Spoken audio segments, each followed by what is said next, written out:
ওয়াজ মাহফিলে আমরা আসি সাধারণত দিলটারে নরম করার জন্য, জীবনের সব গুনার উপরে লজ্জিত হইয়া দিনই কথা শুইনা বাড়িতে যাওয়ার কথা। মানুষের দিল মরে গেছে। জাহান্নামের বয়ান শোনানোর কথা ছিল, জান্নাতের বয়ান শোনানোর কথা ছিল, নামাজের কথা বলার দরকার ছিল, সুদের বিরুদ্ধে বলার দরকার ছিল, ঘুষের বিরুদ্ধে কথা বলার দরকার ছিল, মানুষ গুনার থেকে ফিরে আসার কথা ছিল। এখন এই গুনাহ চলে না, এখন চলে বাপ দাদার ইচ্ছা। এর দ্বারায় মানুষের দিলের কোনো পরিবর্তন হয় না, মানুষের দিলটাও নরম হয় না। যাওয়ার সময় একবারও নিজের গুনার উপরে লজ্জিত হয় না। যুবক হাতে পায়ে ধরে বলি, দিলের কান লাগায়া শুনেন, আগামী কালকে চাইলেও আপনি মাহফিল আসতে পারবেন না, এখানে বসতেও পারবেন না। এটা আপনি আমার জীবনের শেষ মাহফিল হতে পারে রে, এখানেই না, আগামী 1 বছর পরে মাহফিল হবে। 1 বছরে আমি থাকবো না, আপনি থাকবেন, কোনো গ্যারান্টি আছে? আর এখনো যদি বাড়িতে যান, গিয়া সাথে সাথে ঘুমাবেন না, সেটাও জানি, মোবাইলে টিপতে টিপতে ফজর পর্যন্ত। তাহলে এখানে বৈশা যদি আমার জীবনের সব গুনার উপরে লজ্জিত হইয়া, জীবনের কৃতকর্মের উপরে মাপ চায়া আল্লাহর দরবারে তওবা করে বাড়ি যাই, তাহলে জীবন পরিবর্তন হওয়ার সম্ভাবনা আছে না নাই? আমার যুবক ভাইয়েরা, আমি একটা মেসেজই আপনাদেরকে দিয়ে যাব। এটা হলো আমার আয়াতের শুরু অংশ, ইন্নাল্লাযীনা আমানু ওয়া আমিলুস সালিহাতি কানাত লাহুম জান্নাতুল ফিরদাউসি নুজুলা। আল্লাহ রাব্বুল আলামিন বলেন, এই নেক আমল করবি, ঈমান আনবি, ঈমান আনার পরে নেক আমল করবি, আমি আল্লাহ তোরে জান্নাতের মেহমান বানাবো। এটা সাধারণ কথা না, আল্লাহ ওয়াদা দিছে আমাদেরকে জান্নাতের মেহমান বানাবে। শর্ত হলো ঈমান আর নেক আমল। কথা হয় না? ঈমান বলতে কি বুঝলাম একটু আগে বুঝাইছি, যে সুদও খায় নিজের ঈমানদার দাবি করে, ঘুষও খায় নিজের ঈমানদার দাবি করে, এমন ঈমানদার নয়।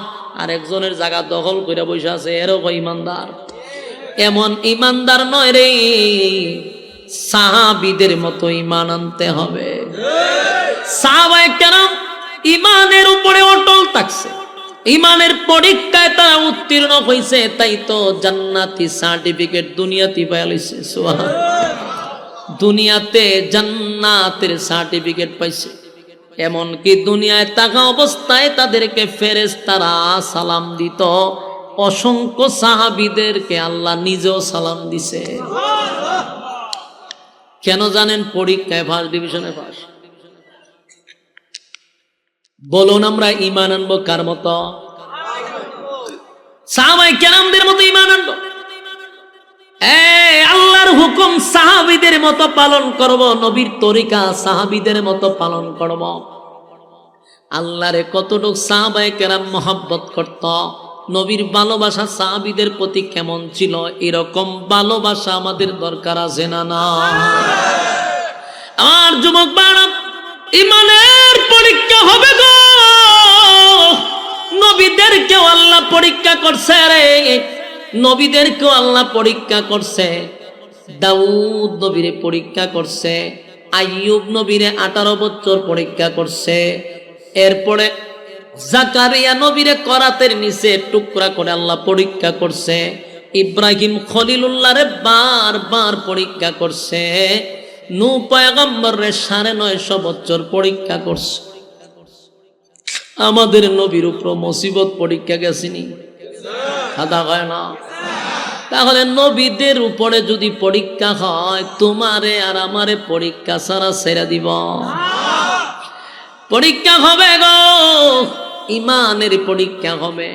সাহাবীদের যুগেও পরীক্ষা হয়েছে ঈমান আনার কারণে। ঈমান আনার কারণে তাদেরকেও গরম তৈলের মধ্যে ছেড়ে দিছে, গোশত আলাদা, হাড্ডি আলাদা হয়ে গেছে।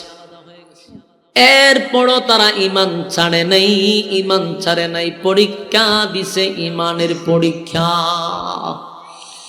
ফেরাউনের যুগে ফেরাউনের বউ আসিয়া ইমানের পরীক্ষা দিয়ে জান্নাতে গেল। ফেরাউনের মেয়ের দাসী, মেয়ের চাকর, উনিও কিন্তু জান্নাতে গেছে। সুবহানাল্লাহ। ফেরাউনের কাজের মহিলা যদি জান্নাতে যেতে পারে পরীক্ষা দিয়া, আসিয়া যদি যেতে পারে পরীক্ষা দিয়া, নবী রাসূলগণকে আল্লাহ দিল পরীক্ষা, সাহাবায়ে কেরাম ঈমান আনার কারণে পাইল পরীক্ষা। তুমি আর আমি যদি নিজের ঈমানদার দাবি করি, বলো না আমাদের উপরে পরীক্ষা আছে না? না, পরীক্ষা আছে রে।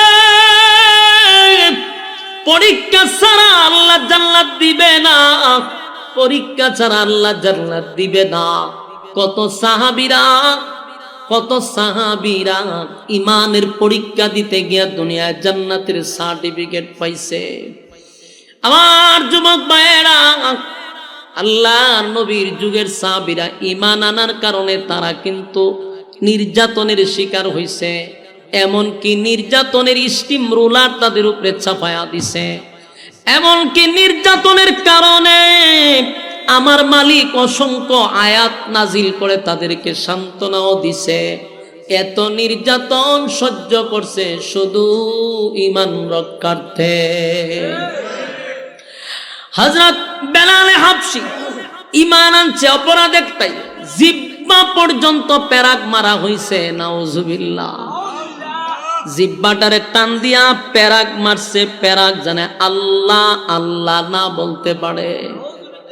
হযরত খাব্বাব রাদিয়াল্লাহু তাআলা আনহু কালো একজন সাহাবী, বেলাল ছিল কালো সাহাবী।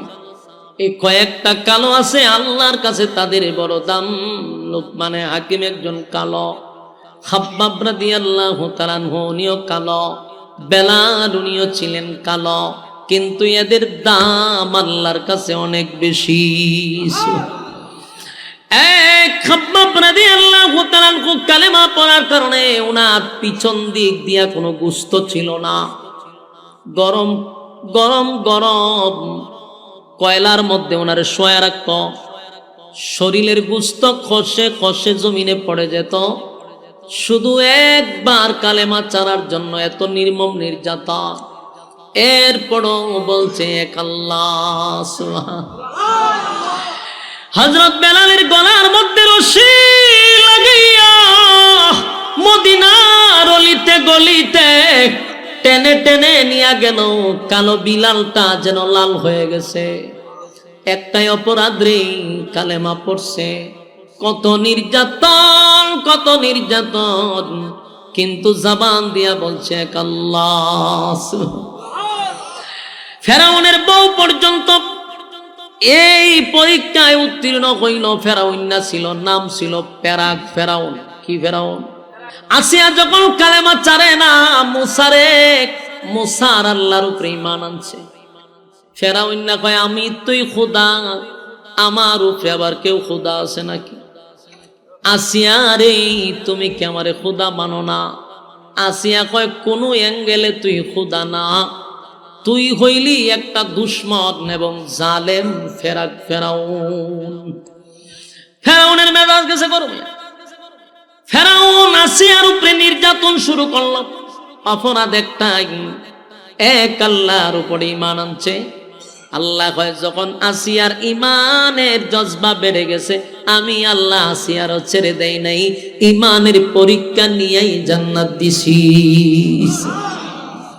ফেরাউন আসিয়ারে যখন মারার জন্য ধরল, ফেরাউন্না হামাইন্নারে কয় দোস্ত কি করব?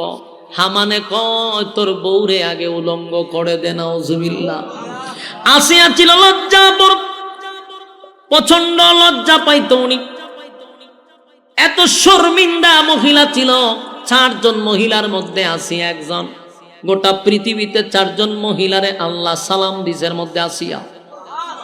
আর 4 জন মহিলা জান্নাতের শ্রেষ্ঠ মহিলার মধ্যে আসিয়া একজন, ফেরাউনের বউ। আল্লাহর নবী জান্নাতে যাদের সঙ্গে বিবাহ হবে এর মধ্যে একজন হলো আসিয়া। সুবহানাল্লাহ। সেই আসিয়ারে উলঙ্গ করার জন্য হামানে বুদ্ধি দিছে। ফেরাউনে আসিয়ারে উলঙ্গ করার জন্য নিয়ে গেছে। আসিয়া আসমানের দিকে তাকায়, আল্লাহ এতগুলা মানুষের সামনে ফেরাউন আমার ইজ্জত নষ্ট করবে আমার স্বামী হইয়া, এতগুলা মানুষের সামনে আমার উলঙ্গ করবে, আল্লাহ আমার ইজ্জতের হেফাজত আপনি করেন। আল্লাহ বলে জিবরাইল আমার আসিয়া আমার কাছে ইজ্জতের ভিক্ষা চায় রে, জান্নাতের পোশাক আমার আসিয়ার শরীরে লাগায়া দেয়। ফেরাউন এত নির্যাতন শুরু করলো, আসিয়ার হাতে একটা পেরাক মারছে, কাঠের সঙ্গে লাগায়া দিছে, এইদিকে আর একটা পেরাক মাইরা কাঠের লগে লাগায়া দিছে, দুই পায়ে দুইটা পেরাক মারছে। এরপরেও আসিয়া ফেরাউন রে খুদা মানে না। ফেরাউন বারবার বলে বিবি রে এখনো সময় আছে, আমারে খুদা মান ছেড়ে দিব।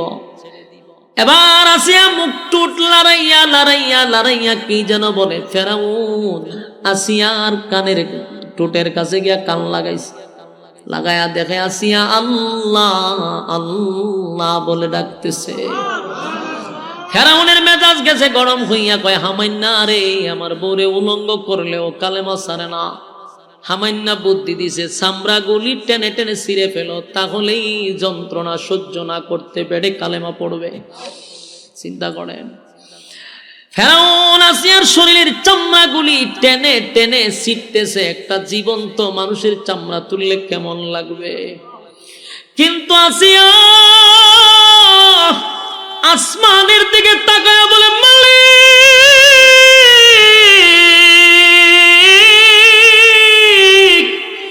আমি আর বরদাস্ত করতে পারি না গো, আল্লাহ জালেমের কাছ থেকে আমারে বিদায় দাও, আমারে বিদায় দাও, বিদায় দাও। আল্লাহ তোমার পাশে আমার একটা ঘর বানায় দাও। আল্লাহর কাছে দরখাস্ত করার সাথে সাথে আসিয়া মুস্কি মুস্কি হাসতেছিল। ফেরাউন আশ্চর্য হইয়া কয় চামড়া টেনে টেনে তুললাম, শরীরে প্যারাক মারলাম, আমার বিবি আসিয়া মুস্কি মুস্কি হাসে। উপরের দিকে তাকাইয়া ঘটনা কি রে? এই মুহূর্তে ফেরাউন না বড় একটা পাথর লইয়া কয় আসিয়া রে এই মুহূর্তে পাথরটা তোর মাথায় আমি মেরে দিব, মরার সময় মিথ্যা কথা কইস না, ক তুই কেরে মুস্কি মুস্কি হাসস। ফেরাউনের বউ আসিয়া বলে এই ফেরাউন শুন, আমি আমার আল্লাহর কাছে দরখাস্ত করছি, মালিক তোমার পাশে আমার একটা ঘর বানায়া দাও, জান্নাতের পাশে তোমার পাশে একটা ঘর বানায়া দাও। আমার মালিক আমার জন্য ঘর বানাইয়া আমার চোখের সামনে জান্নাতটা ধরে রাখছে, দেখা দেখা আমি আর লোভ সামলাইতে পারতেছি না, তাই তো মুস্কি হাসতেছি। সুবহানাল্লাহ। যুবক ভাই, ফেরাউন বরদাস্ত করতে পারে না, বিশাল একটা পাথর দিয়া আসিয়ারে হত্যা করছে। একটা মাত্র অপরাধ, আসিয়া ঈমান আনছে কার উপরে? আর এমন ঈমান আনলো আল্লাহর সাথে সাথে পরীক্ষা নিল, পরীক্ষায় আসিয়া ফার্স্ট ডিভিশনে পাস করলো, আল্লাহ জান্নাতে আসিয়ার জন্য ঘর বানাইল। আমি আবারও বলছি, পৃথিবীর এমন কোন মুমিন নাই নিজের ঈমানদার দাবি করার পরে বলবে যে আমারে পরীক্ষা নিবে না। না না, পরীক্ষা ছাড়া আল্লাহ জান্নাত দিবে না। কেউরে আল্লাহ গরিব বানাইয়া পরীক্ষা করবে, ভিখারি বানাইয়া পরীক্ষা করবে, কাউরে টাকা সম্পদ ধন সম্পদ দিয়া পরীক্ষা করবে, টাকা দিয়া পরীক্ষা করবে, গরিব বানাইয়া পরীক্ষা করবে, ক্ষমতা দিয়া পরীক্ষা করবে। এক এক জনের পরীক্ষা এক এক রকম হতে পারে। কেউরে সম্মানের জায়গায় বসাইয়া পরীক্ষা করবে। এ গরিব যাদেরকে বানায় আল্লাহ গরিব বানাইয়া পরীক্ষা করে, ওই অবস্থায় তাই কেউ বলবেন আলহামদুলিল্লাহ। ধনী বানাইলে পরে টাকা ধন সম্পদ দিয়ে আল্লাহ পরীক্ষা করে গো। টাকা যদি হয়, ব্যবসা যদি হয়, কোটি কোটি টাকার মালিক হন, বুঝবেন পরীক্ষা শুরু হয়ে গেছে। টাকা কোন কাজে লাগাইতেছেন, কোন খাতে ব্যয় করতেছেন, আমার আল্লাহ পরীক্ষা নিবে। তাই এই টাকা পয়সার হিসাব আল্লাহর কাছে দিতে হবে। টাকা হইছে এমন দিনই প্রতিষ্ঠান করেন মসজিদ করেন, আল্লাহর রাস্তায় দান করেন, খোদার কসম এগুলা সদকায়ে জারিয়া মরার পরেও কবরে সব যাইতে থাকে, হিসাব লাগবে না। যদি মন গড়া জিন্দিগি চালান, হিসাব কেমনে দিবেন? আবার কেউরে গরিব বানায়া পরীক্ষা করে, আবার কাউরে ক্ষমতা দিয়াও ক্ষমতার চেয়ারে বসাইয়া পরীক্ষা করে। বাস্তব না অবাস্তব? কেউ যদি ক্ষমতা পাইয়া ক্ষমতার অপব্যবহার করে, মনে মনে যদি মনে করে আমি ক্ষমতা পাইছি রে 41 সাল পর্যন্ত সালাম, বলুন এটা কি অপব্যবহার না? ক্ষমতা পাইয়া যদি মানুষের উপরে নির্যাতন শুরু করে দেয়, অকারণে মানুষের উপরে নির্যাতন, কোনো অপরাধ নাই, নির্দোষ মানুষকে আয়না গড়ে, মানুষকে নির্দোষভাবে ফাঁসি দেওয়া, মানুষের উপরে হামলা করা, ওয়াজ মাহফিলে বাধা দেওয়া, মাদ্রাসার শিক্ষকদের আলেমদের উপরে বাধা দেওয়া, এরকমটা যদি কেউ করে বুঝবেন ক্ষমতার অপব্যবহার হয়ে গেছে, তার ক্ষমতার অপব্যবহার। আল্লাহ কয় যারা ক্ষমতা পাইয়া ক্ষমতার অপব্যবহার করছে, যাইনারা মরণের পরে শাস্তি শুধু তাই না, দুনিয়ায় চরম পর্যায়ের বেজ্জতি করে জুতা দা ফিডাই আমি কবরে নিভ।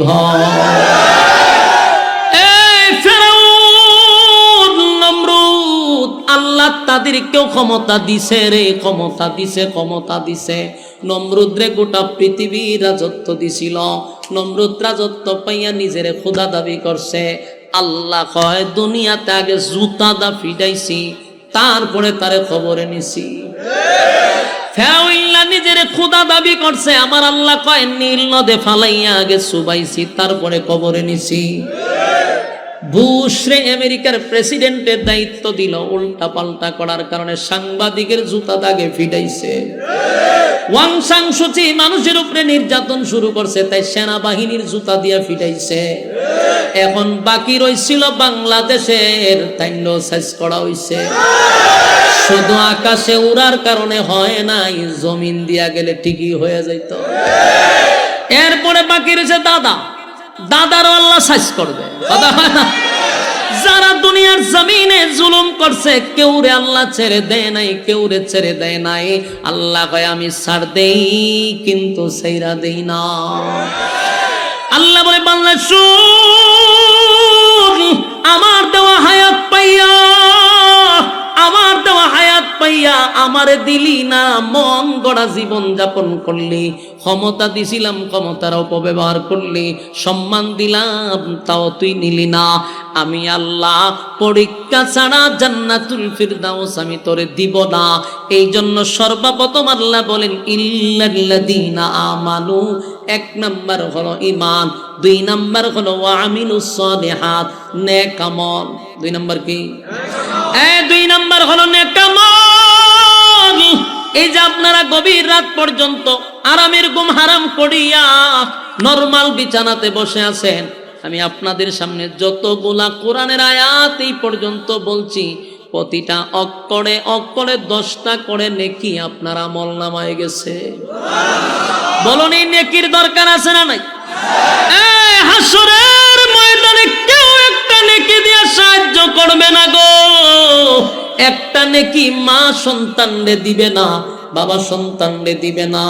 আমার কথা নয়, আল্লাহ কোরআনে বলেন ইয়াউমা ইয়াফিরুল মারউ মিন আখিহি ওয়া উম্মিহি ওয়া আবি ওয়া সাহিবাতিহি ওয়া বানি।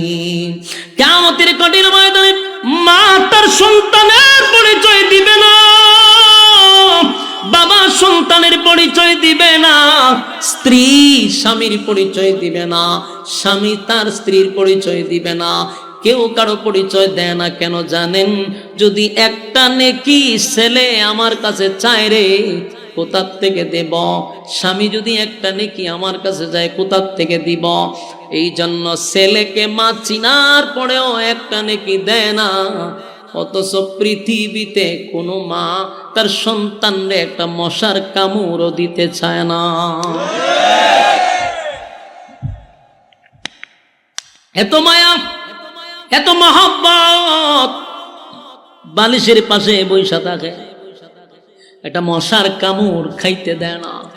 সেদিন ছেলে মার কাছে বলবে, মাগো একটা নেকির জন্য আল্লাহ আমার চিরস্থায়ী জাহান্নামে দিবে। ও মা, একটা নেকি দাও না, আমি আল্লাহর তরি জান্নাতে চলে যাই। মা সন্তানকে ভালো করে চিনবে, এটা আমার সন্তান, কিন্তু সেদিন একটা নেকি দিয়ে আপনারে সাহায্য করবে না। কেন জানেন? আমি যদি একটা নেকি দেখো, আমি একটা নেকির জন্য কার কাছে যাব রে? এই জন্য সেদিন সন্তানকে একটা নেকি দিবে না। এই জন্য আল্লাহ বলেন হাসরের মাঠে কেউ কারো হবে না, কেউ কারো হবে না। আমাদেরকে অনেক সময় অনেক বক্তারা ওয়াজ শোনায়, আপনাদেরকেও শোনায়, হাসরের মাঠে অনেক পীর নাকি তার মরিদান্ডে নিয়ে জান্নাতে যাবে। এমন ওয়াজ শুনাইয়া শুনাইয়া আপনাদের ঘরের ছাগল আর গরু কিন্তু নিয়ে যায়, ঘরের মুরুগটাও নিয়ে যায়। আল্লাহর কসম, এই আয়াত হলো সাক্ষী। ইয়াউমা ইয়াফিরুল মারউ মিন আখিহি ওয়া উম্মিহি ওয়া আবি ওয়া সাহিবাতিহি ওয়া বানি। হাসরের মাঠে মা তার সন্তানের পরিচয় দিবে না, বাবা সন্তানের পরিচয় দিবে না। আমার প্রশ্ন হলো, মাতৃকা কি মাসির আদর বেশি? কথা হয় না? মা সন্তানের পরিচয় দেয় না, ফিরে বুঝি গিয়া হবে এটা আমার মরিদ। ফিরে তো আগে ইচ্ছা মতে হতকান বাদাম দিব, কয়টা গরু খাইছ তার কয়টা ছাগল খাইছ ক। মুরিদান নিবি পড়ে আগে আগে ক কয়টা ছাগল খাইছ। এই জন্য এগুলা বাউতা বাজি। বলুন কি বাজি? হাসরের মাঠে যদি কেউ সুপারিশ করে, যদি করে করে, একমাত্র সুপারিশের মালিকানা পাবে আমাদের নবী। আল্লাহর নবীকে সুপারিশের অনুমতি দেওয়া হবে গো। হাসরের মাঠে কেউ সুপারিশের মালিক নয়, আল্লাহ অনুমতি দিবে শুধু আমাদের নবীরে। সেদিন আদম থেকে নিয়া ঈসা রুহুল্লাহ পর্যন্ত, খুব খেয়াল করে শুনবেন, 1 মিনিট বলে যায়, লেখা রাখেন কাগজে। কোনদিন কোনো বন্ড ফিরের কথা শুনবেন না। আল্লাহ রস্তে বলি, আমার কথাগুলি বালিশের সঙ্গে মাথা লাগায় শুনবেন। কিয়ামত পর্যন্ত, আদম থেকে নিয়ে ঈসা রুহুল্লাহ পর্যন্ত লক্ষাধিক নবী রাসূল, যেই নবীদের কোনো গুনাহ নাই, যেই নবীরা কোনোদিন গুনাহ করে নাই, তারা মাসুম। আদম নবী পর্যন্ত হাসরের মাঠে আল্লাহর সামনে দাঁড়াইয়া কথা বলার সাহস পাবে না। সেদিন আদম বলবে, ইয়া রাব্বি নফসি নফসি নফসি নফসি। আল্লাহ, আমি আদমের কি উপায় হবে? আমি আদমের কি উপায় হবে? নূহ পয়গম্বর 950 বছর আল্লাহর দাওয়াত দিল। সেই নূহ পয়গম্বর বলবে, ইয়া রাব্বি নফসি নফসি।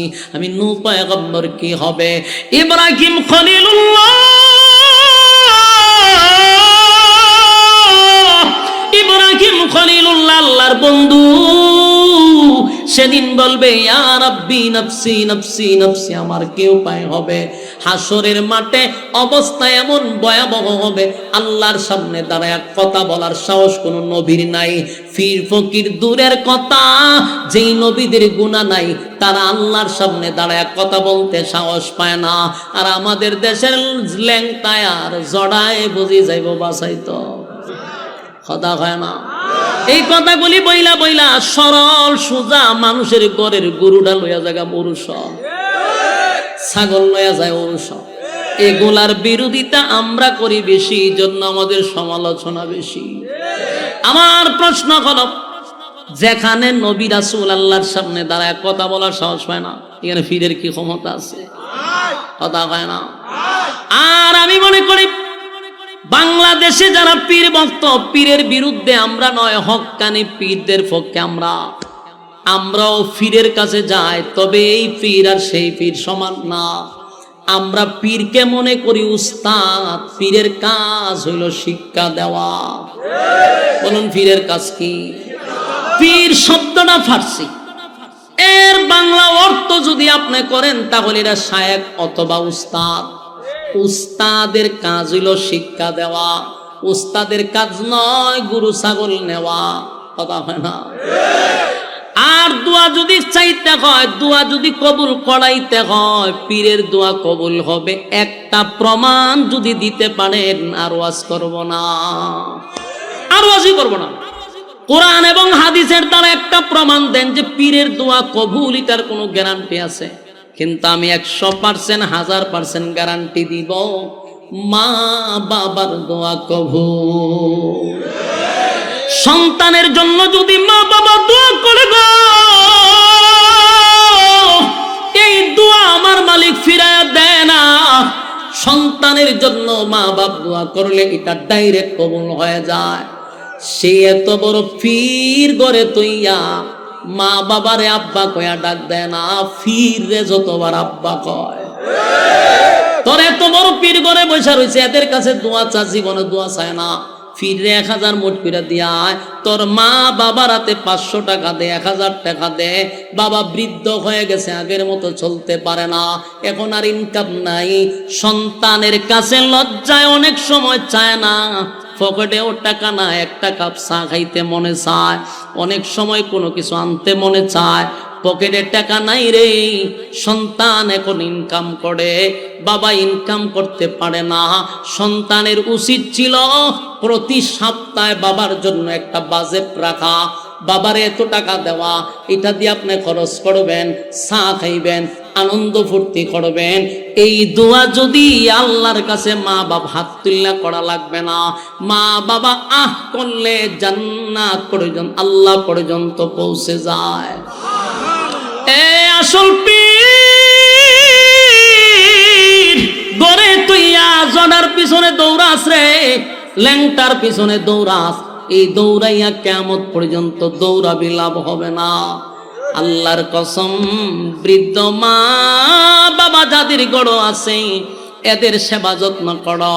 দুয়া চাইতে গেলে আমার কাছে আইলে কাজ হবে না, দুয়া চাইতে গেলে মার কাছে চা, বাবার কাছে চা। ইটার দোয়া যেই পরিমাণ কবুল হবে, আমি মৌলবীরে বাড়া দিয়া নিয়া এই দোয়া কবুল হবে না। যুবক ভাইরা আমার, সত্য কথা বলো, আমারে আনছেন বাড়া কইরা, হুজুর একটু দোয়া করে, আমি টেকার জন্য দোয়া করব। এই দোয়া যে কতটুক যাইব এটা তো আমি জানি, কিন্তু মা বাবারে দিয়া দোয়া করাইলে এই দোয়া কোনোদিন আল্লাহ ফিরত দিবে না। আসল পীর গড়ে তৈয়া কেন এত ফির লইয়া টানাটানি? কথা কয় না, ফির খালি কি দললি হয়? মসজিদের ইমাম সাহেব তো আপনার লেগে ফির, বেচার হলে উস্তাদ, মাদ্রাসার শিক্ষক আপনার জন্য পীর, উনিও উস্তাদ। শিকার জন্য মাদ্রাসার শিক্ষক আছে, শিকার জন্য মসজিদের ইমাম আছে, আর আপনার জন্য ফির। খালি ফিরের কাছে গিয়া ফাউটি ফানি, ভণ্ডামি ছাড়ার কিছু। কথা কই না, বলেন আমাদের পীর, সবচেয়ে বড় পীর হলো মার বাবা। রাজি আছেন ইনশাআল্লাহ? আর যদি শিখতে হয়, মাদ্রাসা আছে, মসজিদের ইমাম সব আছে, খতিব সাহেবের কাছে গিয়ে শিখবো, কোন ফিরের কাছে গিয়ে শিখার দরকার নাই। আল্লাহ বুঝার তৌফিক দান করুক। আমরা সবাই যেন এই কথাগুলির উপরে বললে বলা, শুনলে বলা, উভয়কে আল্লাহ সহিভাবে আমল করার তৌফিক দান করে, সকলে বলে আমিন। اللهم صل على محمد وعلى آل محمد كما صليت على إبراهيم إنك حميد مجيد اللهم آمين ربنا ظلمنا أنفسنا وإن لم تغفر لنا وترحمنا لنكونن من الخاسرين رب العالمين الله গভীর রাত হয়ে গেছে, আপনার কুদরতি নজর দিয়ে একটু তাকায়া দেখেন, সাদা সাদা দাড়িওয়ালা মুরব্বীরা হাত বাড়াইছে, ছোট ছোট মাসুম বাচ্চারা হাত বাড়াইছে, আল্লাহ তরুণ নৌজওয়ান ভাইয়েরা হাত বাড়াইছে, মাদ্রাসার তালবে ইলমরা হাত বাড়াইছে, পর্দার আড়ালে আমার মা বোনেরা হাত বাড়াইছে, জাতির শ্রেষ্ঠ সন্তান হযরত উলামায়ে কেরামরা হাত বাড়াইছে। আমি গুনাহগার, নাগাদ, নাফরমান, নালায়েক, অযোগ্য, মুসাফির হালতে দুইটা হাত বাড়াইছি। আল্লাহ জীবনের সগীরা কবিরা, ইচ্ছা অনিচ্ছা, দেখাইয়া না দেখাইয়া, অঙ্গ পতঙ্গর দ্বারাই যত গুনাহ করলাম, মেহেরবানি করে গো জিন্দেগির গুনাহ মাফ করে দেন। আল্লাহ আমাদের পক্ষ থেকে লাখ কোটি দুরূদ আর সালাম সোনার মদিনাতুল মুনাওয়ারা পৌঁছায়া দেন। আল্লাহ আমাদের পক্ষ থেকে নবীর রওজায় সালাম পৌঁছায়া দেন। আল্লাহ আমরা যারা হাত বাড়াইছি, আমাদের মধ্যে অনেকের মা নাই, বাবা নাই, দাদা নাই, দাদি নাই, নানা নাই, নানি নাই, শ্বশুর নাই, শাশুড়ি নাই, আত্মীয় স্বজন, ভাই বেরাদর, পাড়াপড়শি, হকদার, দাবিদার, মায়ার মানুষ, মহব্বতের মানুষ অন্ধকার কবরে চলে গেছে। জানি না গো আল্লাহ কোন অবস্থায় কোন হালতে আছে, মেহেরবানি করিয়া আমাদের আব্বা আম্মার কবরে আযাব দিয়েন না। আজকের সবের হাদিয়া আব্বা আম্মার কবরে পৌঁছায়া দেন আল্লাহ, আমাদের দাদা দাদির কবরে সব পৌঁছায়া দেন। আয় রব্বুল আলামিন, আমাদের আব্বা আম্মা দুনিয়ার সমস্ত ভুল ত্রুটি মাফ করে দেন। রব্বির হামহুমা কামা রাব্বায়ানি সগীরা।